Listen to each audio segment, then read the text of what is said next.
Virus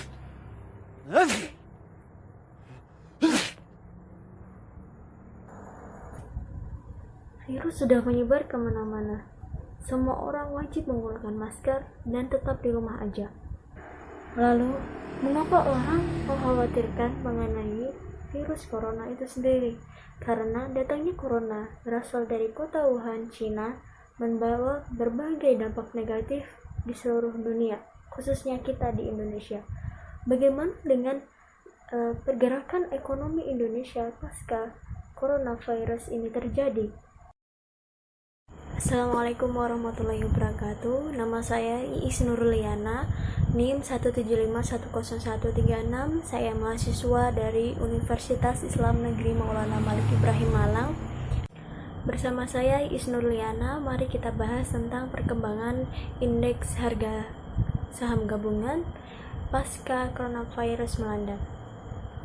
Coronavirus ramai dibicarakan oleh warga masyarakat Indonesia yang memberikan suatu dampak negatif yang begitu besar.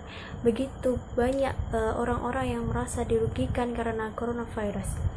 Tentunya pada dunia perekonomian itu sendiri, di mana banyak perusahaan yang mem-PHK karyawannya karena tidak mampu membayari ataupun terbengkalai dalam hal produktivitas dan operasionalnya.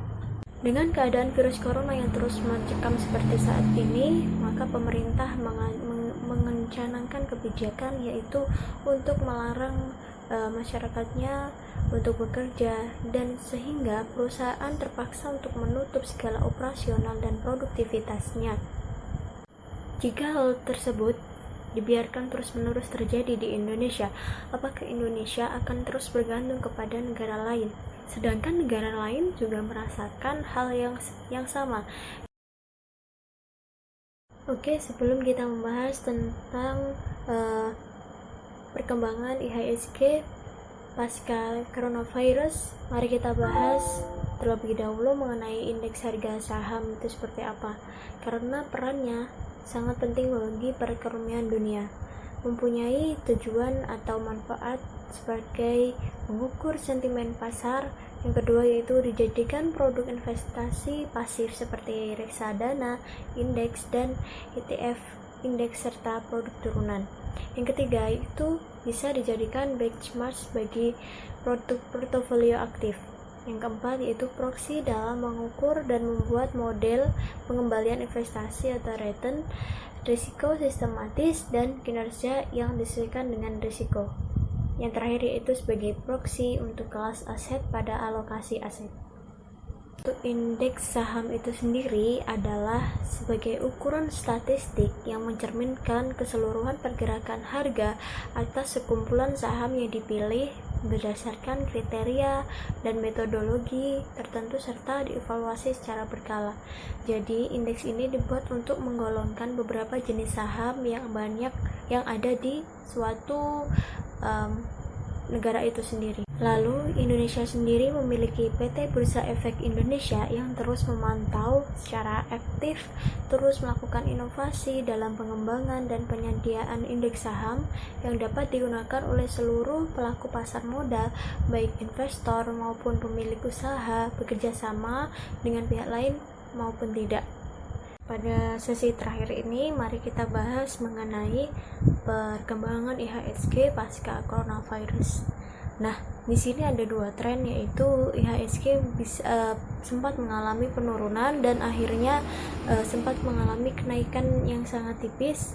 Karena disebabkan oleh apa? Karena isu-isu terjadi di Indonesia bahwa pemerintah mendatangkan beberapa obat yang bisa menangani coronavirus itu sendiri. Jadi dengan berita itu bisa menimbulkan IHSG yang terus menguat. Di sini pada periode 20 Maret 2020 kemarin menjelaskan bahwa Bursa Efek Indonesia ini di IHSG itu sendiri sempat mengalami ambles 4,56% ke 3.918,34. Level tersebut merupakan yang terlemah sejak Agustus 2013. Bisa disimpulkan seperti itu. Tetapi perlahan berhasil memangkas kelemahan itu hingga kembali ke atas level 4000 di akhir perdagangan sesi 1. IHSG melemah 1,72% di 4034,988. Nah, selanjutnya yaitu memasuki perdagangan sesi 2, IHSG perlahan memangkas perlemahan hingga akhirnya membaik dan menguat melesat naik 2,18%. Namun di sisi lain, berdasarkan data RTI Business menyebutkan bahwa nilai transaksi di perdagangan sesi 1 sebesar 9,49 triliun ini dengan investor investor asing ini melakukan jual bersih senilai 823 miliar. Nah, di sini karena disebabkan karena pandemi COVID-19 ini yang dikhawatirkan terus memicu pelambatan perekonomian yang sungguh signifikan. Oleh karena itu, Bank Indonesia ini juga menurunkan suku bunga serta mengeluarkan 7 kebijakan guna minimalisir dampak COVID-19 tersebut.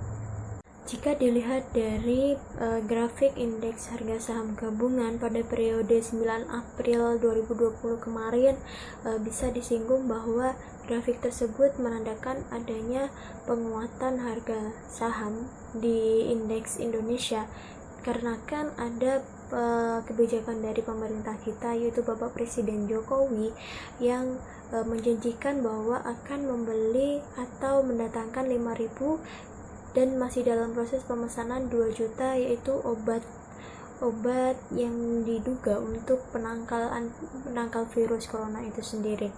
Pernyataan Jokowi tersebut sedikit memberikan sentimen positif bagi investor-investor dalam negeri, terlihat dari penguatan IHSG meski investor asing melakukan jual bersih yang sebegitu banyaknya. Nah, itulah perjalanan perkembangan indeks harga saham gabungan pasca coronavirus melanda Indonesia itu. Nah, di sini saya pamit undur diri dan terima kasih sudah mengikuti penjelasan dari saya. Apabila ada kelemahannya saya mohon maaf.